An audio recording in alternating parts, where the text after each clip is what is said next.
You're wanting to learn how to copy documents two different ways with your Brother MFCJ printer or just MFC printer, then stay tuned. You won't want to miss this video. Hey, what is going on? The printer guy here, and in this video I'm going to be showing you two different ways on how to copy documents using your glass scanner and your automatic document feeder.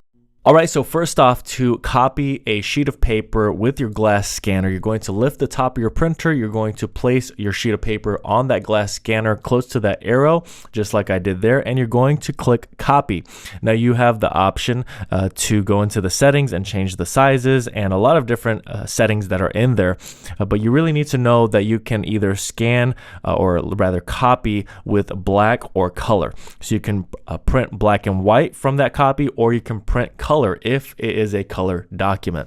Once you select one of those options, it's going to begin the process of printing, and you should have your printed copy of what you had on the glass scanner. Alright, so what do you do if you want to copy multiple pages, meaning that it's not just the one page, but there are 2, 3, 4, maybe 10, I think up to 25 with your average automatic document feeder on your Brother printer?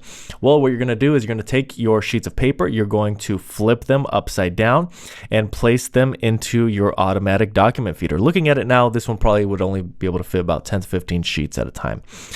Same process, you would put them in there and you would select whether you wanted color or black and white. I selected black and white, and I was able to copy both of those sheets of paper. So I really hope this video was helpful. If it was, please make sure to like. Any questions at all, comment below. And if you want more content like this, please make sure to subscribe.